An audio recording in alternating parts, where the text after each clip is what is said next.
Internet outrage has destroyed the way we communicate. Everyone's angry, everyone's canceled, and nobody is allowed to think for themselves. So we're here to fix that.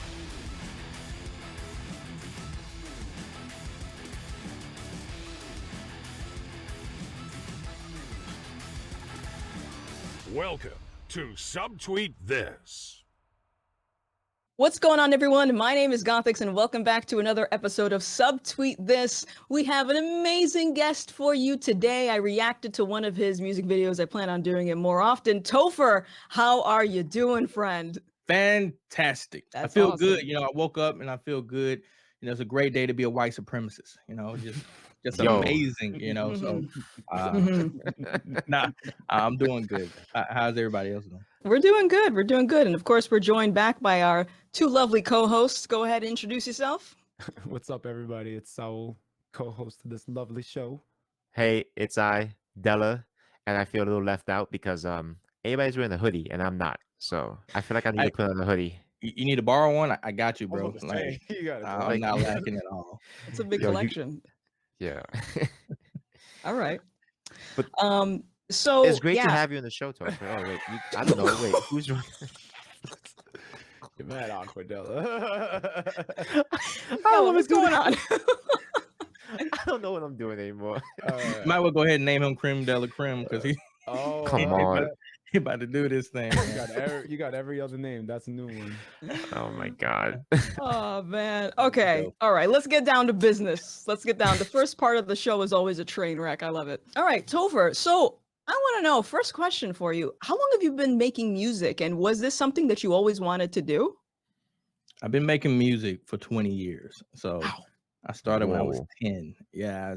I remember writing my first rhyme and I remember rapping in church back when it was not popular. So of course you were 10, everybody just like, good job, son. And I was like, that was super whack when I look back on it. But hey, those little moments of encouragement is very important, to developing that talent in the youth. So I appreciate that. But my dad's a blues singer and blues guitarist. He's been playing, 50 years plus.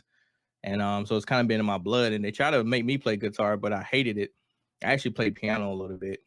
But yeah, I heard Eminem I think Eminem was the main person that inspired me to become a rapper. I like the way that he expressed his, life, although it may have been very graphic. Right. Especially when it came to, him and his mom and relationship with his wife and daughter and everybody. So I was like, man, this dude is giving me life because it's almost it was the first time I feel like that I was able to see somebody vent their frustrations because growing up poor, growing up single parent household, growing up with domestic abuse around you all day, growing up with alcoholism going throughout the house. I mean, it's not the most exciting place to be. So when I heard him express things, it kind of made me feel better. So I wanted to do the same thing to, kind of lift my spirit. So it's kind of how it started. That's All awesome. right. I'm going to put a pin on that because I'm actually surprised that, Eminem was one of the first that you started listening to. So I'm gonna circle back to that. Someone's gonna watch this podcast. They're gonna watch or listen to this and be like, "Of course he's a white supremacist. Of course he listened to the white man rap before the black man. That was appropriate." You know how people do the what is it called? Mental gymnastics because Yeah. Yep. I do think it was kind of dope that Nessa did the circle back. That was Yeah, I know, right? I gotta come back to this. Or go back. Yeah. Gotta. So around what age would you say that you were like, okay, this is what I want to do, like for good? Early, like on my first recording ever, I was 15, and my cousin, he was a rapper. I don't know if you remember Bone Crusher at all. When I'm outside of the club. Yes. That's your cousin? No. I was about to say. Apparently, my cousin wrote that song or had a song like that, and Bone Crusher stole it. So it was a whole beef going on. But anyway, my cousin had a studio up in Jackson at the mall, so he brought us up, and it was like my 16th birthday, so he brought us up to record. And I remember going to Hooters that day, so that was really nice. But but we ended up going to the mall and recorded, and I had a song called "You Ain't Heard," and it was very harsh. But it was back then we had to kind of record the song all the way through. Yeah. So I recorded the song all the way through. He didn't really care. He was just trying to get me recorded. So it was nice, right? And then from there, I was like, okay, I want to keep this thing going.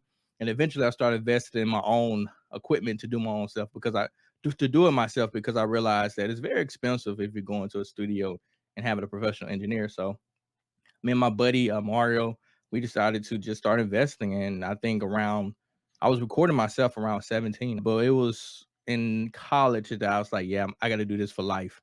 I quit right before I joined the military because I felt like I didn't have the success I thought I should have, because I feel like I was super talented, but a lot of music I made was not for the South per se, or for Mississippi at least. Because I got different influences. I go all the way from Coldplay to Aerosmith. I take it all the way down. It just all across the board. So you can kind of hear that in my music when I was doing it back then, and it just wasn't picking up. And of course, social media wasn't a thing, so I didn't have any. I didn't have no way to reach a different audience except going and traveling places, and that wasn't a thing either because I didn't have any money. So I gave up, and then we had to do an about me. So in the military, I was a cryptologic language analyst. So I spoke Hebrew, and one of my things we had to do was introduce ourselves, about what we did in our background. And I played some songs with my classmates, and they did the sideways, look at me and said, "Hey, you're good. Why are you in the military?" I was like, "That's good to y'all because I'm used to not getting good, right? Because these are white people, right? I'm gonna be Yeah. white people." What branch of military you're in? I was Air Force. Oh, I you was a Air Air Force. Force? No wonder. That's Yeah, why they no probably. wonder. I was around a bunch of nerds, so they felt great. I'm being real. Like, if you're a cryptologic language analyst, you tend to be a little bit on the nerdy side. You gotta have a brain. You Trust. gotta have a brain, right? To join the Air Force, you gotta have a brain overall.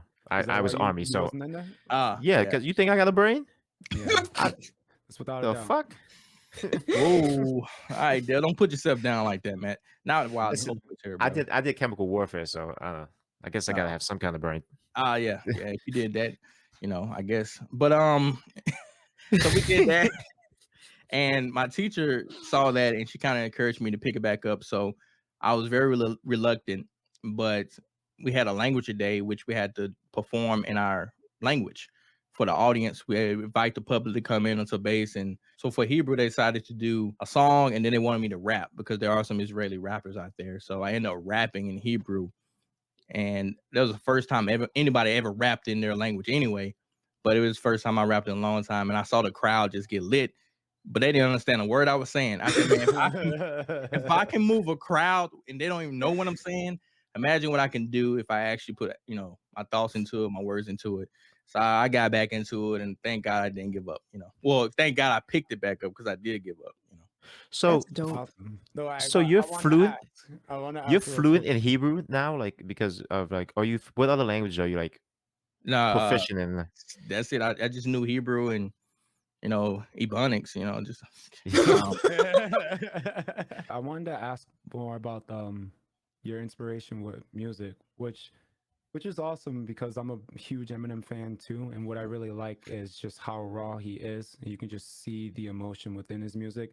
Would you say you got attracted more to music because it was just one of the best ways that you could express yourself? Because you can clearly see Eminem express himself completely in that. Would you say that was one of your favorite mediums in which you could do that? Absolutely.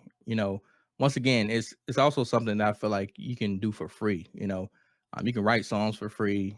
You can perform. A lot of times you could go perform for free, for the most part. But it's also another way I felt like I could connect with others, because it's hard for me to articulate my thoughts just straightforward. So having an interview, I probably can't get out everything that I really truly want, and I can't really do it in the way that I feel that gives it justice. So music allows me that opportunity to kind of focus and put it in a great perspective so others can kind of relate and understand.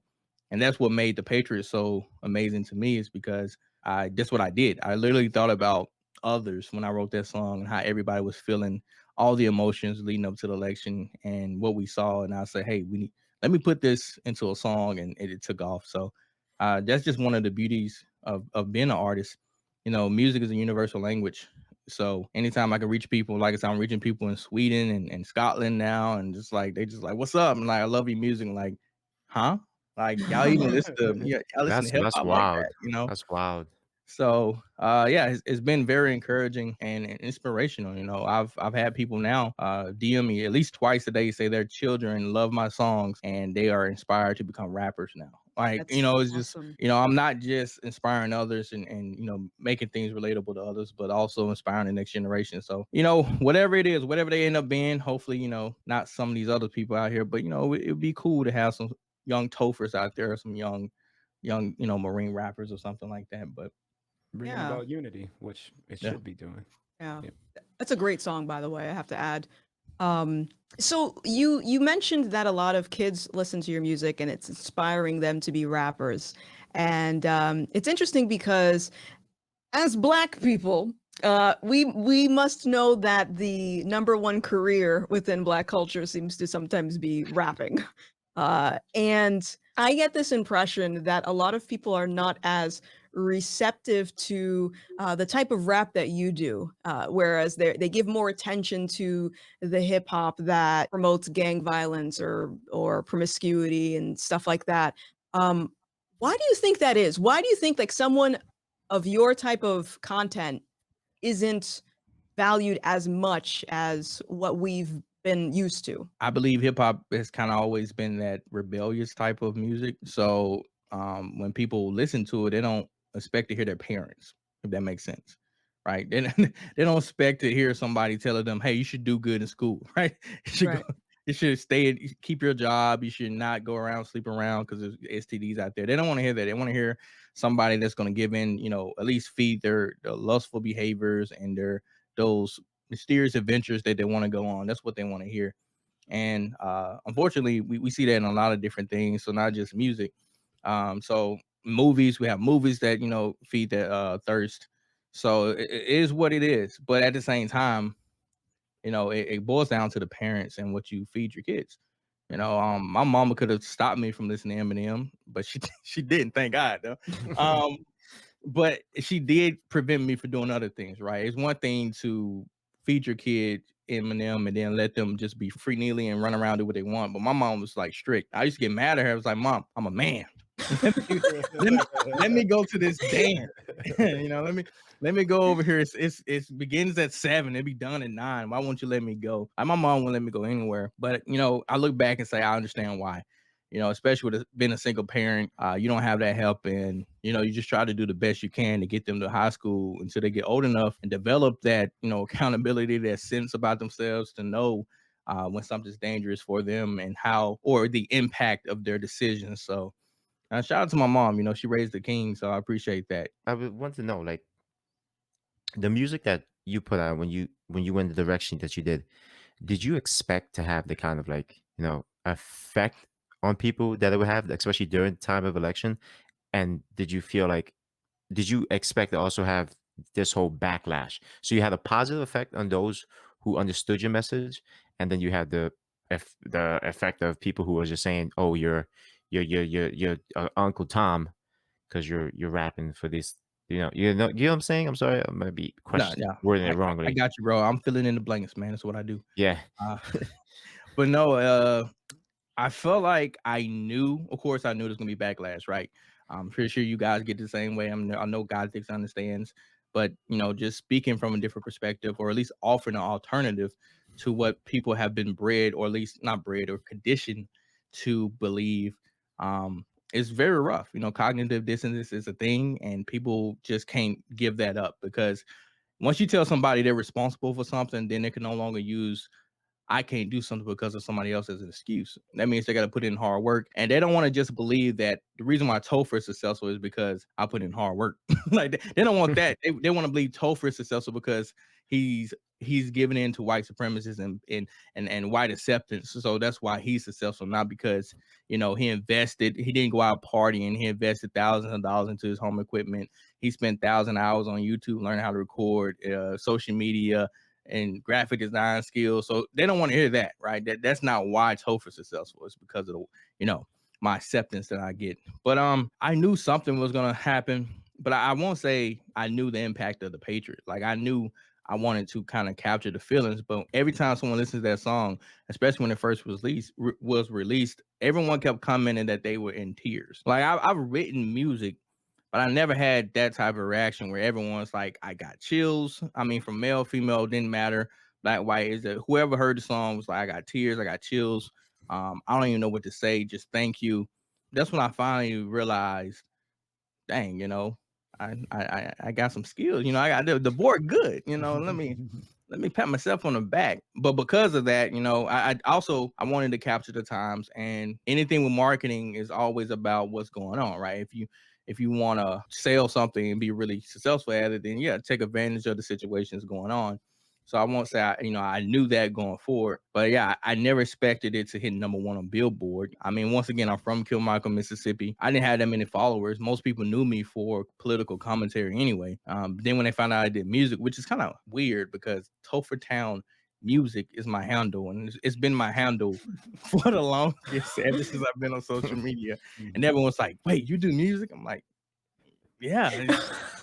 It's kind of there, I don't really push it, and because I never been a person just shove it down your throat. But just to digress real quick, the reason why I started focusing more on music is because I realized, or I started noticing more and more people that were conservative, specifically, minorities, coming out and being bold and speaking on political content versus when I first started. When I started, nobody was doing it. Like it was like me and somebody else, and that was it. Like we were the face of conservatism on TikTok for months. So now we got hundreds more people. So I don't. It's not necessarily important for me to do it, but I realized that music is something I'm super equipped for, and something unique that not many people can do. So why not focus my energy there to help the movement on that end? So that's why I told people I'm pivoting. Don't think I'm giving up speaking on my politics. I'm still going to incorporate that into my music. But I just had to focus more on this side because I felt like that's more of my calling anyway. That's what I've been trying to do for 20 years. Where did the political commentary come into play? Because you're huge on TikTok, and I was on TikTok very briefly, and it is a dumpster fire. So how get did you removed from start? TikTok What really possessed fast you to now. go on there? Help me understand. I thought Twitter was toxic, but wow. TikTok is terrible. I kind of got drug into it. I'm one of the things I tell people is what's your purpose in life, right? I always tell people what you love to do or what you're naturally gifted to do is one sign, and the second sign is what you can't stand, right? I can't stand to see misinformation. Like I cannot stand it. So to me, one purpose in my life is to help solve misinformation or at least resolve it. So that's what my duties were. And I saw consciously, I'm pretty sure you ran into him and that guy, whatever. But I saw him make a video about the food stamp. I think it was the 2019 Trump administration was making some changes to SNAP benefits, and he was trying to make it seem like it was going to kick kids off of it, which once again clearly stated that it was not kicking kids off. I think the only people it was kicking off were people that could work, not disabled, but could work, under the age or between the ages 18 and 50, I think 40 or something like that, and had no kids. Those were the people that they was gonna try to kick you off or not really give it to you, be really strict with. And so I made that correction. And when I made the correction, I had like maybe 12 people comment. I was like, man, this is the most comments I ever got. I guess they like this content, right? It's Seriously, we're talking 12 comments. 12. He was like 12. Damn, this is like, the most like, dang, I don't mean coming to, up. going up on him, you know what I'm saying? So I mean, you go back and look, I keep it up there just as a reference, but man, it was like 12. And so I did it again because people like my experience, the way I talked about it, but it was pretty horrible because I didn't understand TikTok at all. So I didn't do like the hold the finger zoom in. I didn't do like the pause. So it was just a straight video of me messing up. It was horrible, but it was the beginning. And someone responded to that, another race baiter. And so I responded to what he said. And then pretty much that's how I started. And then I just kept going from there. And then I started and I thought to myself, I was like, I have to do this because if you have people on here who's telling everybody else, that black people can't do this, you can't do that, we're oppressed and things like that. All I'm hearing the same talking points I heard when I was in high school, when I was in grade school, is that 1 in 3 of us gonna go to jail. They never tell why we go to jail. It's just, you're going to jail because you're black. Oh, okay. I haven't been to jail, guys. Just because I've never been to jail. It's funny, right? It's feel like you had to commit a crime, but that's another story. Anyway, so I was like, I want to provide something that I wasn't gifted the opportunity of, And that's, you know, an alternative. Like, we never had conservative speakers come to my school. No one told us anything. All this information I'm discovering is still new to me. So it's kind of like, okay, let me put this out here because people need to hear this side. And that's kind of how I started. My red pill moment, I know somebody's going to ask this in a minute, but it was the Mike Brown situation. So I was all like, yeah, they shooting black people. What's wrong with them? That guy was, what, 17, something like that. Hands up. Why would they shoot an unarmed man? That's messed up. And then the news come out and say, well, it was a strong arm robbery and he beat the police officer, at least was fighting for his gun, and he wasn't shot. You know, and I was like, wait a minute, wait, what? We had this whole movement of celebrities and media and campaigns, hands up, don't shoot. And that wasn't even what happened. I'll tell you this, I hate feeling dumb, right? Because I feel passionate about things, and when injustice is happening, I hate to see it. And so I was all gung ho, and then I found out it was all false, and I was like, nope, I'm not trusting the media again. I'm not trusting celebrities just because they're celebrities. So I started doing more research. The more research I did, I was like, wait, the first congressmen and senators were black and Republican. Mhm. They Wait, don't tell you that. you know, That right? don't They fit the don't say. I narrative. just That don't kept fit the going down the narrative. line. I That just don't kept fit going the down the line. narrative. I was like, wait a minute, like I didn't know none of this. Like I just thought, you know, Republicans were just completely racist. It's like I didn't know none of this. I didn't know Republican Party was founded to end slavery. Like that's not even Yeah. taught in school. It's just I didn't know. To add on to your point, when you like to solve that problem, you hate seeing misinformation. It's also just, it was the same with us, just feeling really like this. It was all deceitful. Like we're all just leaded one way without without really looking into the situation, and people were just going on full on emotion, which got to us when we really looked into watching Uncle Tom. That's what kind of got to me and Vanessa, and we looked through everything, and obviously we caught out a lot of hostility because of it.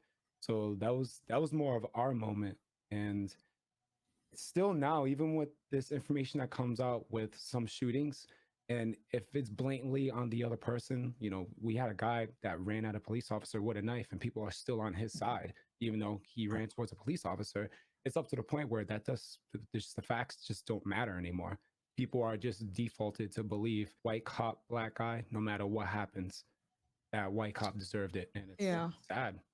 And it's funny when you mention like growing up in the South and who your music influences were when it comes to like you know Aerosmith and Coldplay. So like growing up, I grew up in the projects, and for me to listen to like bands like Power Man 5000, Rob Zombie, and everything, I was looked at very different. And it was the same thing in my schools.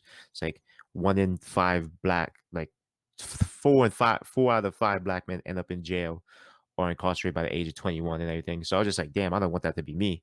And then my dumbass fell into the same system because you know what? I was like influenced by the people around me. I want money fast. I want to do these things. Like I want to have what I see these rappers and my friends are talking about. Because if you surround yourself with certain people, that's all you're gonna get.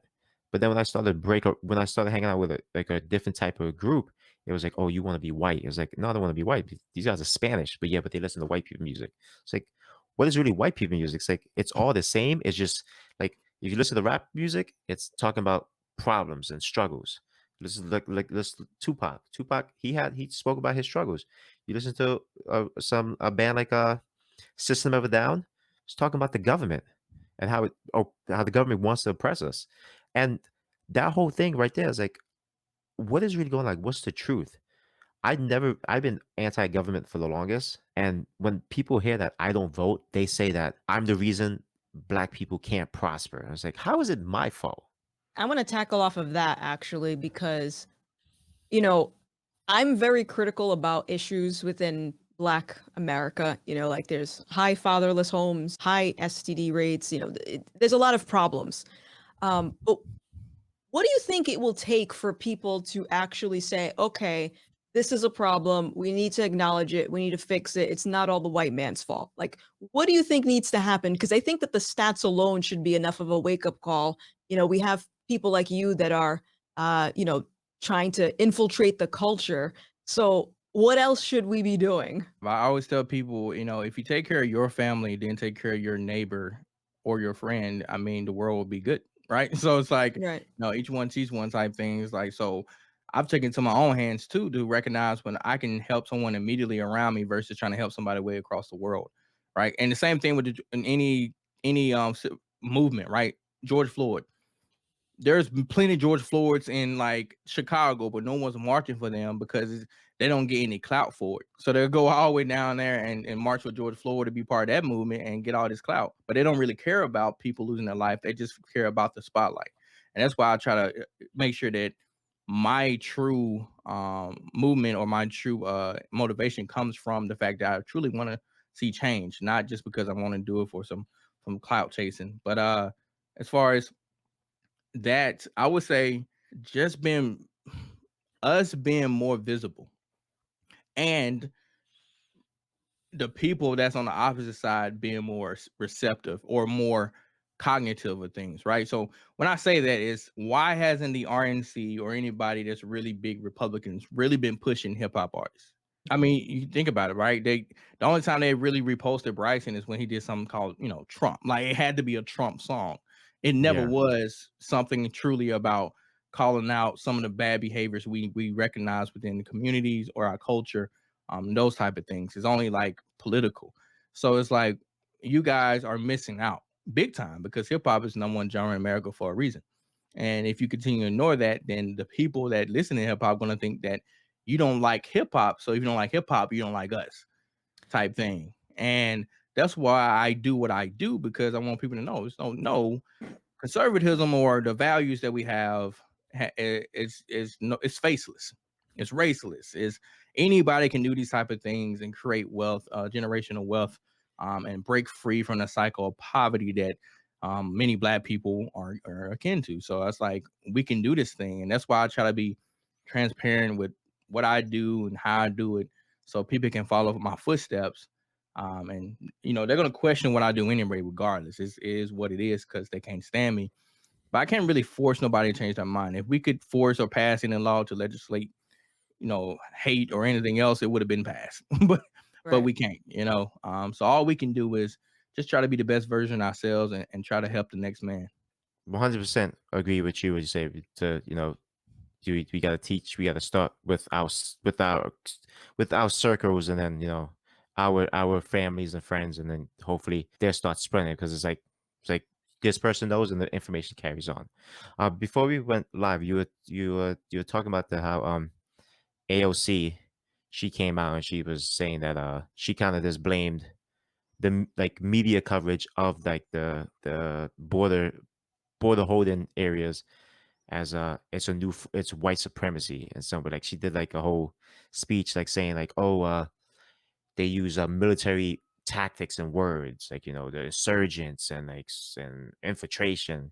How you feel that when the narrative is being switched? Because when it was Trump administration, it was, I'm crying in front of this gate, and now that it's Biden, it's the Democratic administration, it's, oh, it's not like that. How do you feel about like politics doing that whole flip flop to fit narratives and push agendas? I feel like most people. I feel like we all are sick and tired of it. I'm just be real, Joe. I think we're just sick and tired. We just want the truth. But the problem is they control it. The solution is we gain back some of that ownership.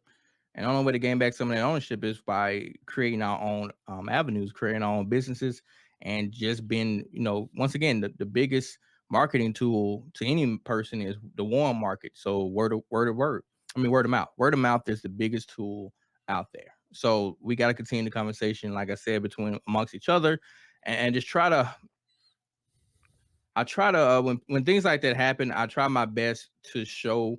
Like I think someone made a video with previous AOC and now AOC talking about the border crisis.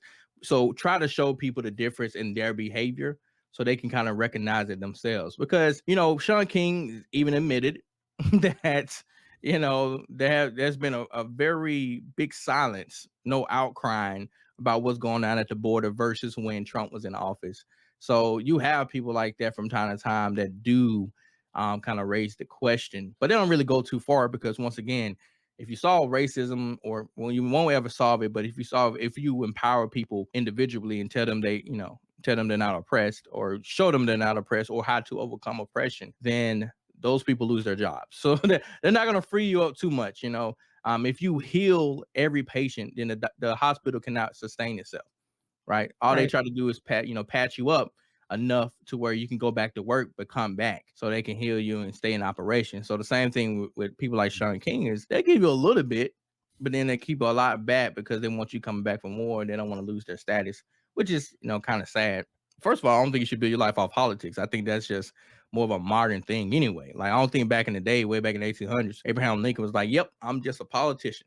I'm pretty sure he was still going around doing his thing, being a lawyer and all that stuff. I'm sure that's still what you do. And I feel like that's what we need to get back to. But, when you prop people up like that, corruption, it becomes a point. And this is why I don't really want to run for office. So many people have asked me to run for office. But when you get that position, in the beginning, you may have been genuine. You may have been the true article that really wanted to help the people. But once you get there and you get you a house and you get your salary and you get your family into a certain school and certain district, you want to maintain that, right? Regardless, you want to maintain that. So you start to kind of, backslide or kind of bend on a lot of things that you said you never would. So you don't really upset too many people, because you want to maintain the lifestyle that you created based on that. So that's why I don't want to really get in politics. And then I may make those tough decisions to kind of go back, because I'm sure my wife will be in my ear like, hey, you better not. Don't fuck this up, us. You better not. We just bought that. You better not. And then I'm over here like, happy wife, happy life type thing. So yeah, I feel like that's where people become a little bit corrupted to get it twisted. But it's just one of those things, man. I just wish people would be more interested in knowing politics, because, well, I'm gonna put it like this: the reason why I got involved early is because I keep saying because I gotta stop saying that. What's another word? Due to the fact that when I was young, once again, I had a lot of questions for God, right? I just had a lot of questions. It's like, I'm in Kilmichael, Mississippi. Population on the last census is 600 people. I'm in Kilmichael, Mississippi. No stoplights, no nothing in this town. Growing up in this poverty, stricken or whatever, ridden house, nothing going on. Why am I born in this situation? I'm out here in the woods. I'm not even in the city where I can run around with my friends. I couldn't. My closest neighbor was like a mile or two down the road. Like, that's where we were, off in the boonies. And we ain't talking like a road we can walk confidently and safely. Like, if you go 500 yards down the wrong way, you got wolves on your back. So I'm just like, why am I in this situation? So I used to get very frustrated, and I used to get mad at my mom too, because I would see how wasteful she was with her money. Like, she would say, we ain't got no money for you go on this trip for school. And then I'd be like, but you just spent $500 on alcohol, right? So it's like, but you don't need that. So things like that kind of woke me up and said, okay, there's some certain things that allow people to keep up a bad behavior. And so I had to learn why that was a thing, what law it was, and who passed that law. So because of those type of things, or policies, wherever you want to put it, but because of that, I started to get involved in politics. And that's when I realized, like, dang, Democrats have been, they've been just pooping on black people. They've been bamboozling us. You know what I'm saying? Like, man. What blows my mind is about Democrats. Growing up, I never questioned why such a large percentage of Black folks voted Democrat. Like, it was just like, it was like, oh, business as usual. Why do you think that people are so desperate for that, or so desperate for? I guess I should tackle this on. I find that there's a lot of victimhood that's going around. Why do you think that is? It pays. Well, I mean, from the perspective of like a Black person wanting to keep voting for the same people, or a Black person wanting to marketing. Yeah. I'm telling. I've said this for the longest. Marketing. Democrats have marketing on a lot, especially with like movements like Black Lives Matter. They knew it wasn't about Black Lives Matter, but they also knew that if you make it about that statement, which they could have literally said stop police brutality, that could have been the name of the movement, but they didn't want to do that. Right. They made it Black Lives Matter. So if you're not part of the movement, then all of a sudden you're racist because you don't care about Black people, right? So they've always had this great way of marketing. And what we've done on the right side, or Republicans, we've sucked at it, or we just don't care. It's like, at some point, guys, you got to market. Like, the Democrats bring in celebrities. They fork out all the money they can to get those people. They get them involved in Grammy Awards, get them talking on just everything. But Republicans just like, nope, we ain't gonna do that.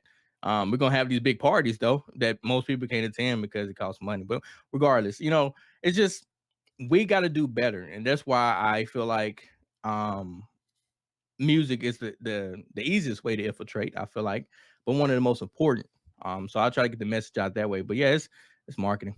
I want to ask real quick, just because we're still on music, want to kind of piggyback off of what Della asked you about with the narrative, how you hate that it changes is because it's obvious that one side has a lot more control of information, media, entertainment, basically everything. And what comes with that is a lot of censorship, which is why we see a lot of misinformation. So do you think censorship that we're seeing right now will eventually shift? For example, our youth will glorify stripper culture and devil fetish and music videos, but talking about loving your country is going too far. So Yeah.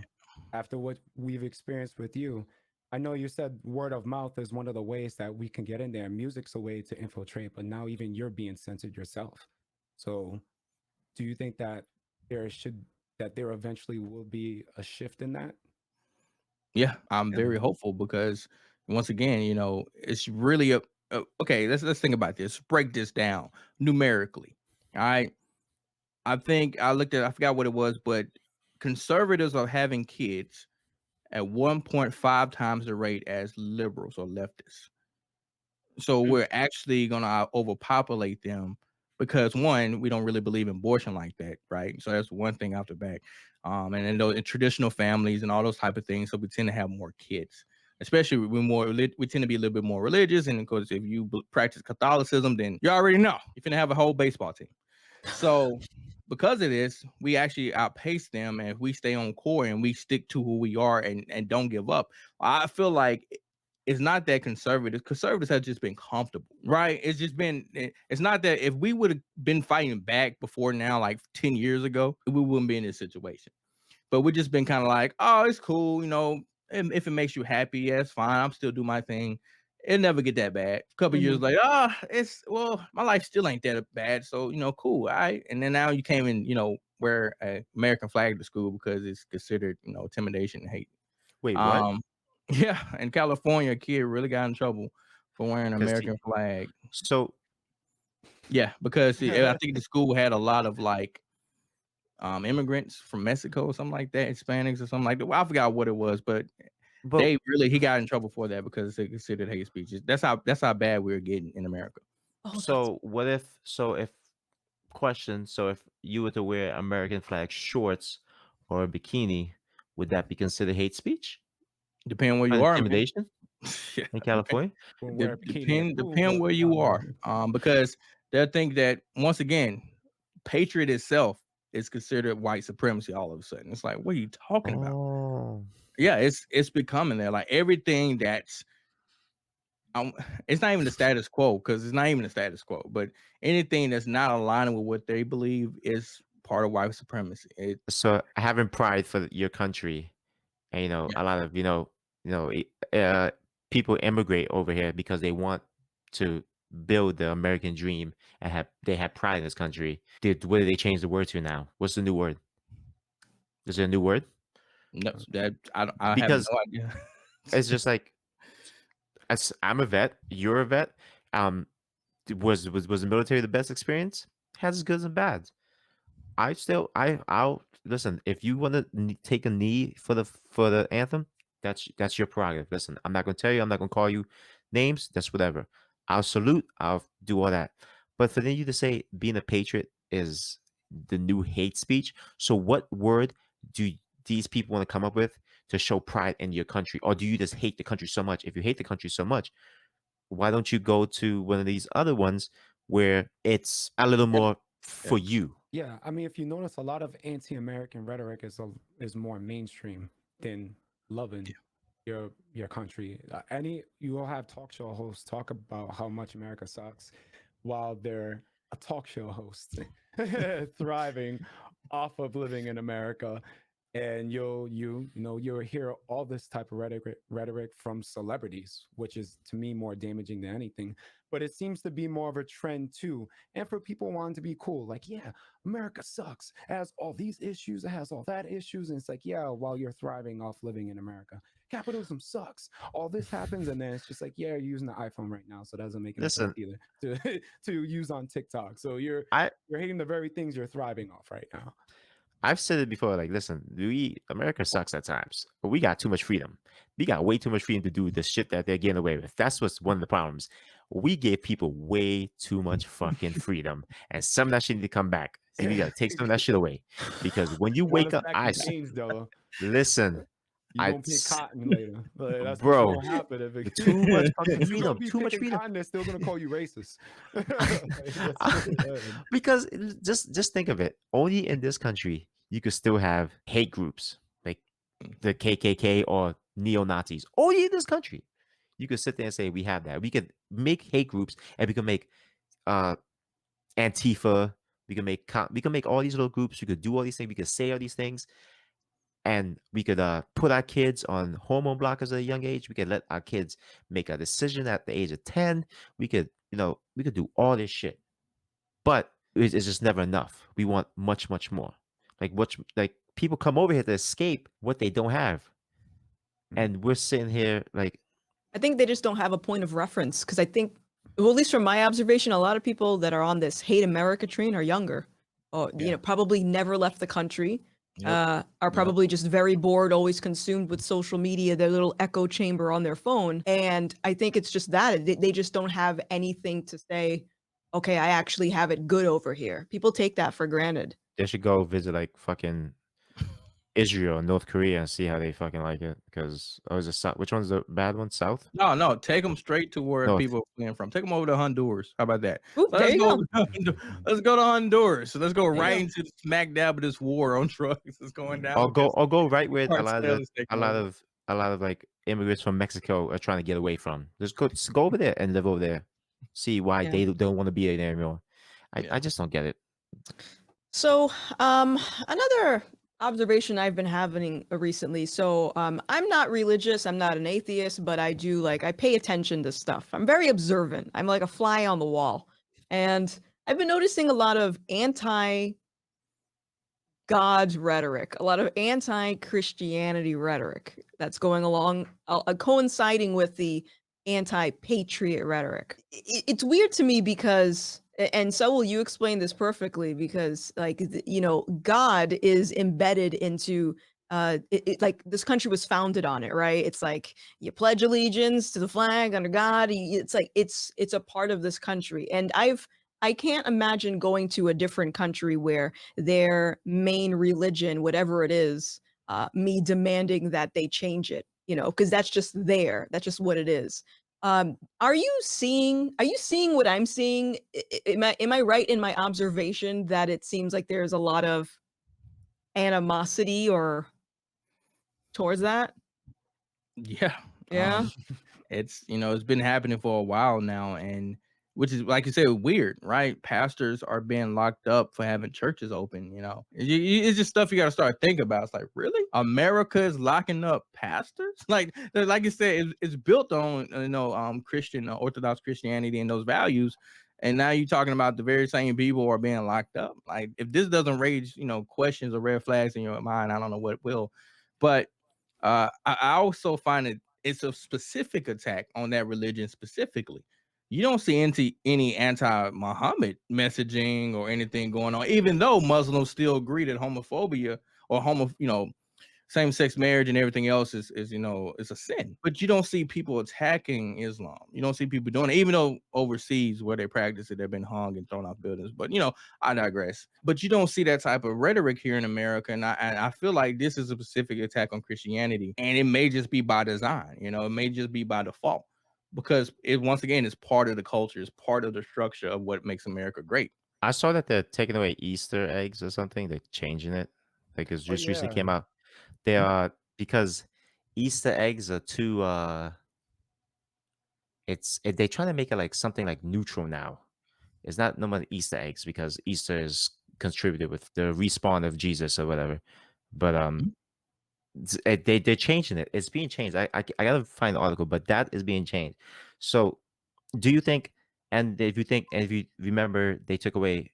There's no more Merry Christmas, or Yeah. what they do? It's not Happy Merry Christmas. holidays. It's just Holidays. Happy Holidays now. So it started with Happy Holiday. It started from Merry Christmas to Happy Holidays. Now change of Easter.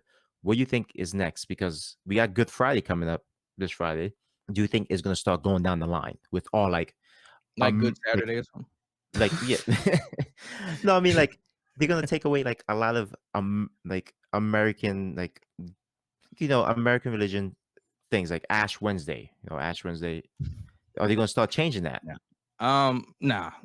So as far as the happy holidays, I'm not as upset because I understand, right? I know Hebrews, I understand the culture. So there are some Jewish holidays around the same time as Christmas. There are some some just other holidays around that time. So instead of saying Merry Christmas, people want to make sure like to kind of respect everybody's religion. Because one thing, we can agree to disagree, but officially there's no one nation religion in America. Like Christianity is not like the religion. So we can't continue to just push that one and adhere to the Constitution or adhere to our laws. So I agree with that aspect. And to be frank, I don't think you should force anyone to go to the forefront, but I also don't think you should banish one either, right? If one just naturally leads to the front, then yeah, it just naturally gets there. I think that's how it should be. Fortunately, I feel that was Christianity, but people felt like people was more endorsing that and pushing it forward versus that naturally being there, and that's why they started to attack just and religion in general. But no, I don't see it taking away holidays because a lot of people like the time off. I'm gonna be real with you. Like you Yeah. get 2 weeks, you get 2 weeks for Christmas. You know what I'm saying? Like a lot of places do, specifically schools. So I don't see it being taken away, but I will say celebration probably may change or how people celebrate it. But I've never been invited to do anything with Ramadan. But if my friends invited me, I would go eat and have a blast. I don't care. It's like I'm here for the food and a good time, not a long time. This is what I'm here for. So You don't think they would let's try do to it. come after like 4th of July because Oh, they 4th of July already is trying to to, represent bro. They patriotism. already there. They're already there. They said they're already trying to say we can't celebrate 4th of July this year. First of all, What?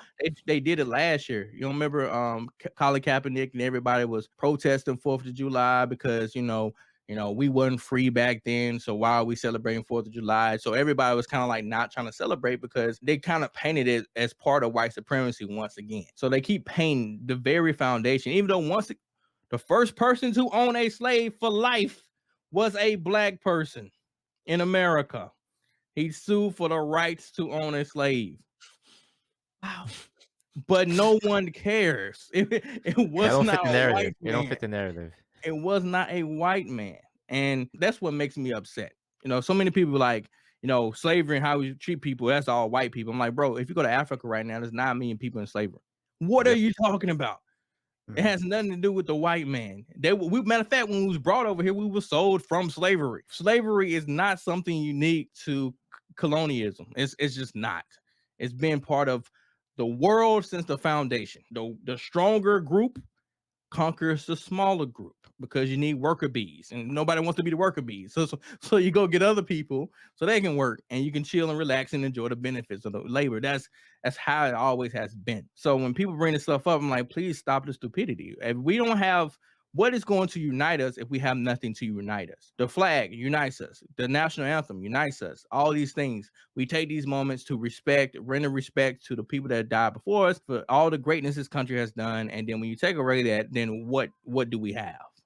And everyone is trying to destroy America. I'm like, what are you gonna replace it with? What does that look like? Because no one's talking about how that look. They're just saying we need to get rid of it. Right. Because I There's want no to know how plan. that looks. It's all divide and conquer. It's just separating us just into groups. If we were to unify, it'd be overwhelming, and we would actually be together to work together on things.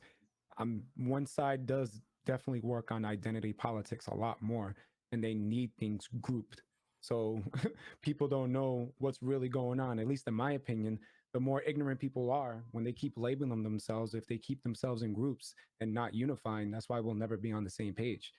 Isn't And that how let's the Hunger see Games started? what? If you think about it, Oh, look, it's actions. Oh, okay. You threw me off remember with that that's one. how Yeah. isn't that how it started? I don't remember, but like everybody had different districts. Is that what's gonna happen to us eventually? It Where might. with the rich people, everybody that's like, I'm not dealing with this, is gonna be in the higher district, and everybody who's like, we're just gonna stay to ourselves, we're gonna Yeah, stay in this Kamala's gonna district. choose the champions of each district. Like, Probably, and you know who's Right, gonna right. win? get You know them She who's can gonna play that win? role for sure. The higher district's gonna win because I don't see nothing come from the lower district. They could be tough on the internet, but when it comes to face, it's the violence. You can't do Yeah. cancel culture in person. I'm just saying that I think we're heading towards the path of the Hunger Games because they want to get rid of America to replace it. It's gonna be districts. This is gonna be broken up. Bam, bam, bam. How you guys feel with every white person coming out saying, "Oh, this is white supremacy. This is white supremacy." Like most recently, a lady came out and said, "Band-aids oh yes, is an act of white supremacy." So do you think it's just gonna everybody's gonna look at everything and like, oh, the PlayStation 5 controller is white because of white supremacy. This is it's called White Claw I actually because of got a white white supremacy. controller. I don't have a black one. See, It's like there. white supremacy. White It's like supremacy. because All red-handed, man. I don't know, like I feel like people just going around looking at every little thing like, oh, this is Freddy Krueger represents white supremacy because blah blah blah blah. And like, do you think like people just gonna constantly just look for something and go, I could probably get a lot of clicks for this. So I'm gonna say it's white supremacy. It's a trigger word, and people gonna go, They might be right." yeah, Do you, because do you it's think nothing's there, so they reach for other things. If there's no racism, they're gonna create racism. There's no white supremacy that's going around. They're going to create it in any which way. I can't tell if it's a mixture of just wanting clout, wanting it to be inclusive, or them being brainwashed? Because this whole I was never called a white supremacist like 6 months ago. I would have never heard that. And I find that that is the most common insult that I'm hearing now is you're a black white supremacist or you're anti-black or whatever. Multicultural white supremacists. Yeah, because that makes sense. All those attacks like white supremacy and Nazi is just losing its meaning. Topher, do you think there's anything that's going to actually change that? Do you think, oh, it's just going to be like a buzzword to trigger people and people are just going to go, oh, I agree with you. This person's a white supremacist because these are all white supremacist talking points. I don't know why it's white supremacist talking point because this person said they have white supremacist talking points and they have a check mark. I need to listen to them. They're saying that Christianity is white supremacist. I didn't know that. I was like, you do know Jesus grew up in Africa, right? I That's I just doesn't want fit the people to know narrative. that, like, Doesn't fit the narrative. I just want people to know that Jesus fled to Africa. just put that on the mic. It started in Africa and went up. That's where Christianity, took birth and spread. But anyway, just put that out there. I had someone tell me that a conservative talking point is that bringing up, black on black crime and the high rate of it. It's like, no, it's not a conservative talking point. It's a point. It's a fact. We have a higher black on black crime than any other race. I mean, not black. We have a higher crime rate against ourselves than any other race. And if we're going to talk white supremacy, you would think they would be the main ones murdering us. If someone's telling me like, Topher, you got to watch out. Them white people going to get you, boy. So, okay. And I walk out here and freaking Tyrone takes my hoodie off my back. And then Markel comes up and shoots me in the leg. But then I'd be like, darn it, white supremacy. I knew you guys were out here doing something. Like, that's not what's happening. I understand, yes, have people use that to kind of not solve some issues. Sure, they've kind of brushed it off. But at the end of the day, it's still a fact. So what I've said, the solution to that is if we clean that up, they can't use that anymore. You won't even hear it anymore. You can't use something as a talking point if it's not a talking point. You can't say, well, it's because you live off the government or it's because you don't know how to raise your kids. They're probably right. 75% of black children are born out of wedlock, single parent homes. So they probably are right that, we're not being raised correctly. But if that was lower, like it was, I don't know, 1950s, 1960s, they probably wouldn't have that talking point. So we got to stop all this. If you want to eliminate stereotypes, you have to eliminate the stereotype. Right. If you this whole thing about white people do crime at the same or smoke drugs or do drugs at the same rate as black people, but black people more likely to be arrested. That's because of the behavior of the people using drugs. I kid you not. Anytime I'm driving down the highway or to the road or in the store, I don't smell weed on white people. I know they smoke it, but you don't smell weed on them. You smell it on black people. It's actually I'm telling you, it's black. An accurate observation. I don't. Wait a minute. So if that's the case, then you're more likely to be searched and questioned by officer, which means you have a higher rate of being arrested. I don't know if you know this or not, but there's a distinct smell to marijuana. I don't know. I don't know if you know this or not. Maybe they don't know this. Maybe they need to, have a test done. But there's a distinct smell that even when you're driving down the road, I can smell it driving behind you when you're smoking it. It's that potent. So stop playing dumb. It's not because you're black. It's because you're smoking weed where it is legal. Stop smoking weed when it's illegal. So those type of things. But they want to blame it just because we're black. It's like, no, your behavior is whack. Same thing with black people are more likely to be searched in their car vehicles versus white people. Yeah, but also black people, like, I forgot what the percentage was. Like, it was some astronomical number, but I think like 25 to 40% of black people don't have their license on them or insurance. Yeah. What? I did not know what? When they search vehicles. So because of something like that, you're more likely to be searched because you don't have any identification. So they're searching black people more, not because we're black, because we don't have our stuff together. Black people, get your stuff together. Same thing with this voter suppression. I've had a freaking driver license since I was 15 and a half. I was going to say that, like, that statistic that you gave about the license in the car, is that why Biden thinks black people don't know how to get IDs? Because I've had an ID since I was really young. No, we don't know the internet. Expired tags. So expired tags is another thing that tend to pull people over for. And for some reason, I've witnessed this. I saw a black girl. She was speeding down the road. First of all, she's speeding. Second of all, her tag said it expired in 2018. It's 2020. No hope. Like, what do you want? Like, these are not just things in place to suppress people. These are things in place to make sure everything's good. If you can't maintain, I always tell people, you can acquire all the things you want. That's easy. But maintaining something is the difficult part. So we got to teach these people, stop trying to acquire clothes because you can't keep up their lifestyle. Stop trying to get this expensive car because you can't maintain the maintenance on it because it's super expensive. So that's why I try to be smarter with what I do, and especially financially, to the point that I'll probably be debt free by the end of this year. But it's been something I've been working toward for years, not something that happened overnight. I did it the hard way. Yes, I didn't sell drugs. Sorry, I'm not like these other rappers who SoundCloud rappers got 20,000 streams, but $1 million flashing in the camera. Like, I don't know how that works. Like, I wasn't on a one. I think Redman brought it up himself. It's like, I don't know where all these young rappers getting this money from. I can tell you where they getting this money from. And it's not something legal, but this is what they do. And once again, we're putting these fronts up that are attracting us because we don't understand the importance of delayed gratification. Social media doesn't give us the delayed gratification because it's instant. It doesn't tell the whole picture. So everything that we have going on is nulling our ability to wait. So we just gotta be a little bit more patient and patient. And that's why I try to show people, like, once again, through what I do. Yeah. Like, look, I've been doing this YouTube thing or been doing this music thing for 20 years. I'm just now cracking the soul to where I can be a full-time artist.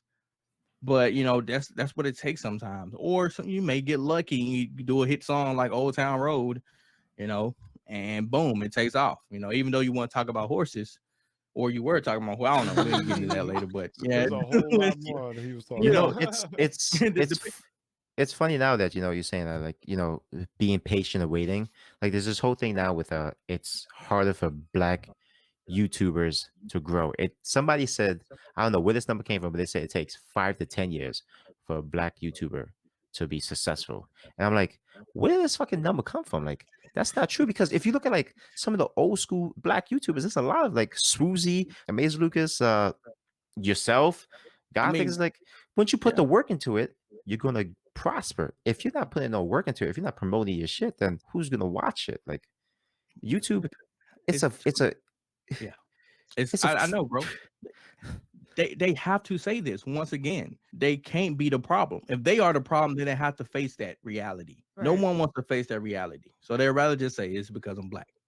It's like, no, it's not because you're black. Even with me facing like legit censorship, I'm still making good headway, right? Yeah. So if you are, you have like celebrities and everybody endorsing you, like, how much more do you need for America to be like, here, right, be great, and you still can't be great? I mean, at that point, it's nobody else but you. So I don't know, just excuses, man. I tell people that all the time too. Like, go ahead, Gaffis. No, I was going to say, because this type of criticism that, you just said, people will look at that and say, oh, that's anti-black or, a white supremacist talking point. And I can hear what you say, and I know what my intentions are, and I want to help people. And I think that tough love is part of that. I find it a coincidence that people, like you both try to encourage people and uplift people, but then get called grifters. But then people who keep telling people they're oppressed and that things are harder for them aren't looked at as that. Is Yeah. like you talk about unifying and having accountability within the black community, but it's like, oh, you're just grifting. It's like, no, I'm trying to tell you you're better than this. But then we have people out here that make a career off telling you that you're oppressed and that life is going to be harder for you because you have a shadow white man behind you. But they're the ones telling telling you both that you're grifters. I find that so odd. It's like, oh, you're making money off uplifting people. It's like you're making money off oppressing people. It's I weird. listen. Like, I've all my Like- opportunities I got in life was through the white man. The white man said, "Yo, you want an opportunity? Here it is." I could have said no. He's like, "Here's the opportunity." I was like, "All right, let me take it." Ran with it. White man was like, "Yo, you doing good. Keep on doing it."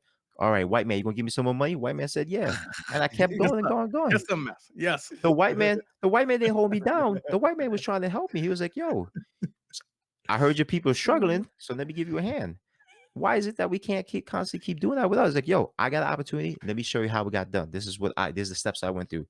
Did it suck? Yeah, it sucked. I had to fucking do jobs I want to do, get a shit pay starting, but I kept pushing. You can't, people like to sit there and complain, like, oh, I can't do this and this and this. It's like, okay, so why? Well, because these things, like, all right, focus on what you can't control. You could get a nice job if you just got to keep looking. You can't sit there and say, I can't get a good job. Or you looking, or you willing to take that job that's willing to start you like a little less pay, but it pays off in the long run. Like, you know what I mean? People say, I don't want to leave my job because they're going to start me. I'm going to lose, I'm going to take a salary cut. Okay. Or you get an opportunity to grow after the time, especially if it's like an entry level. People think out of college, you're supposed to come and start making 60K. That's not always the case. That's what they've been sold though. They've been sold Yeah. like come get this degree and you're gonna get this job. Like eventually, after years of this happening, some people have to have woken up and said, you know what? They're lying to me. Like I hope so. This is just not worth it. And when you speaking of grifters, I was like, it reminds me of the Derek Jackson situation.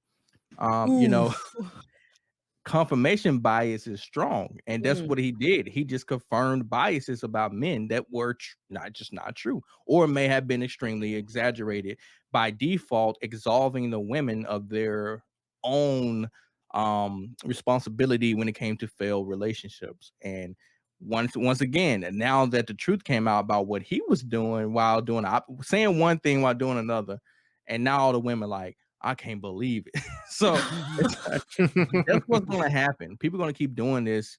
Sean King, all these other folks going to keep doing this, and then people are going to realize, wait a minute, you just flipped, Or I'm starting to see a pattern here. It's almost like when people realized Bernie had like 3 homes, and it's like, wait a minute, Bernie, you like socialist? Like I thought you was about giving money to people. Why do you have 3 homes, Bernie?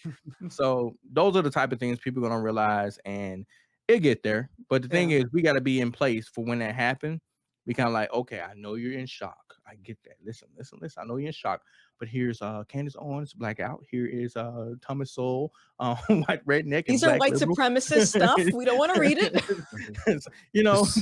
Just go over here and just read a little bit of this, and you'll be great. I'm telling you, you'll be just fine, and it will all make sense. We just gotta be there. They say the harvest is plenty, the laborers are few. There's plenty of people out here that need to be woken up, and unfortunately, it's not too many people willing to put their life on the line. Like what I do, what Gothics do, what you guys are doing, putting your face and your name and stuff out there. There's a risk, right? It can prevent you from getting future employment, or make you lose the employment you already have, prevent you from getting certain deals and sponsorships. But we're willing to take that risk because it's just that important to us, and I appreciate that. I appreciate people willing to do that because we need more of that. Same. I think that if more people start speaking up, it's just a matter of time, because I'm already seeing the shift. I've gotten some comments of people saying, "Oh, you made me think about things differently." So I have faith that it's going to happen. We just got to be a little patient. but I'm I not don't. patient, so. I have zero faith in humanity. Okay, well that's None. terrible. You're not invited to the club. Fuck it. So we got to wrap it up, but I do got a question for you that I missed over here when we were talking about your music. Do you believe that someone's mindset is shaped depending on what type of content they consume? Absolutely. You know, the Bible says that the eyes and the ears are the gateway to the soul. I believe that wholeheartedly because, especially kids, you can tell a kid not to do something 100 times. And I was that kid, but they're going to do what you do regardless of what you say. You can try to tell them, hey, don't do that. And then as soon as you know, I don't know why they're cussing. I tell them not to cuss all the time because you're over there cussing people out every time you're around them. You're twerking in front of this and doing that. So this behavior is going to be repeated. It's just part of human nature, especially in the learning process. So if you're consuming certain things that are, implanting thoughts on your head, regardless of what you believe or not, specifically violent content, yeah, it may be reality for some, but it don't mean it to be reality for everybody else. Yeah, it may be a reality for people that's in, the heart of Chicago, gang related activity. But little Timmy, who's in the suburbs over here in Marietta, Georgia, he don't know nothing about gang culture. And for him to be all excited about it, it doesn't help him at all. So that's why I say we need a diversity in music. So I'm not saying they can't make that type of music. What I'm saying is the entire industry shouldn't be made up of artists that come from that type of lifestyle because it's just not true. It's not even statistically possible. So it's like we got to do better and we got to try to mix it up. And that's what we're trying to do. We know we're being pushed out, but we're fighting against it regardless. And that's why independent is the way to go. And of course, they hate us for doing that. They hate us because, once again, what we tell people and what we encourage people through our music to do is be empowered. Like I hate seeing people downtrodden. I just hate it.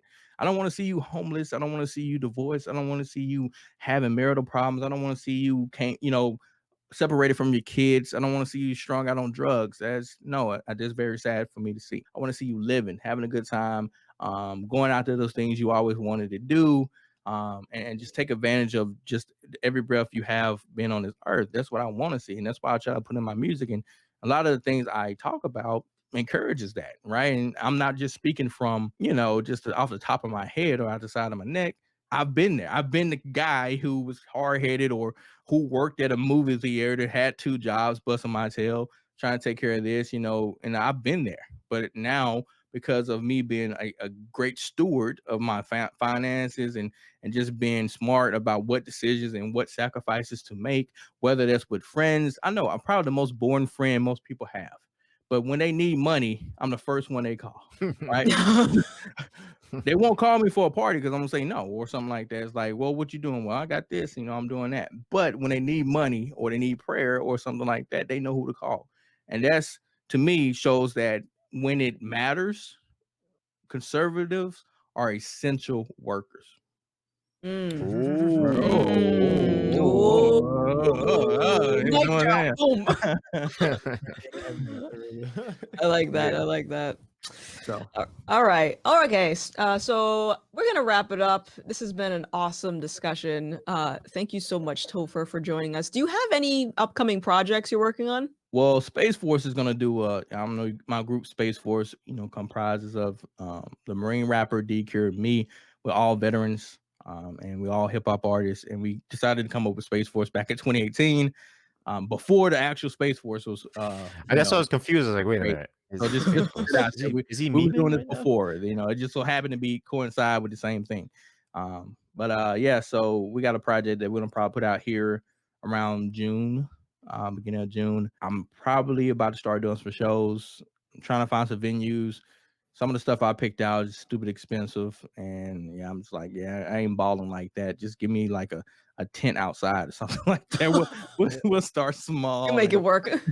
Give me a PA system, just PA system and a mic. We good. So I got to figure that out. But yeah, I'll probably start some shows here in May, June. But for now, you guys can go stream. No Apologies. It's available on my website if you want signed copies. Other than that, you can find it on any music platform. Just No Apologies by Topher. Dope. Thank you so much for joining us. Yeah, we really appreciate this. I just want to say I really do appreciate what you do because you're one of the first people when we kind of had our awakening, just looking for people with logic and reasoning, rationality. You were one of the first people that I've seen, and to hear that to have you come on, it's an absolute pleasure. And just as what you say with us, what we're doing is important. It's detrimental what you're doing too. So just thanks a lot because you're one of the reasons why we're even doing what we're doing. Appreciate that. Yeah. And I remember you with the Santa hat. I kind of miss it. What was Hey, the deal with everybody, that, by the way? What was that for? everyone keeps wondering like where's Blana, you know? But yeah, so as far as that, it'll come back. I told people the whole meaning behind me putting on the Santa hat back in July. We all hear it must be Christmas in July. I think we've all heard that phrase growing up. I never knew what it meant. But my mom and my grandma passed last year, and my auntie as well, from not from COVID, but just my mom had grade 4 brain cancer, and my grandma, she was 92. Like so it's just just happened to all come together, and I was kind of feeling the stress from being called Uncle Tom and sell out every day and all this type of things. And maybe I wasn't, and then my job, I worked on Live Run Run. I don't know if you ever heard of Live Run Run, but it's a kid cartoon on YouTube. But I worked at a music label, and we was kind of managing them, and every episode I would always watch it with my mom. So my work was kind of tied to my mom. I was kind of bored at work, and you just don't want to do it anymore because it was a special thing we shared. And I was just kind of feeling down. And I said, you know what? This ain't Topher. I got to do something to lift my spirits. And I wanted to do this, one, for myself, but to show people that you can have happiness whenever you want to have it. Like, you don't have to wait for someone to come, bring joy into your life, but you can claim it every day you so choose. And one of my favorite holidays is Christmas. So I was like, bumping. The only reason why we only celebrate Christmas in December is because we've told to. No one said we can't celebrate Christmas in July, right? No one said it. So I was like, let me celebrate Christmas in July. You got a And point. it became a thing, and so people loved it. And they said because of that, once again had the whole election and everything that was going on. So a lot of people felt relieved, and just to see me in a Santa hat still talking about, political stuff, but it just kind of brought a easiness to it. So whatever I could, once again, that was one of those guy giving like, do this, Topher. This is something that you could not have thought of or imagined. So like, it's been fun, and we made the whole Blana thing, did photo shoots. We'll probably bring Blana back for July just for the heck of it. But yeah, it's part of me now. I like that. That's a really good way to turn a situation and make it. I love that. That's awesome. I fucks with it. Fucks with it. All right. Creme de la creme. That's what I'm talking about. That's your nickname now. I don't Come make the on. rules. Tie these names. It's better than Mr. Clean, bro. I'm being bullied. Oh God. Okay. Thank you everyone for watching another episode of Subtweet This. Topher, thank you once again for joining us. Hit that like and subscribe button, and we will see you in the next one. Bye. Bye. Thanks for listening. Don't forget to hit that subscribe button so you don't miss an episode. And be sure to check subtweetthis.com for bonus content.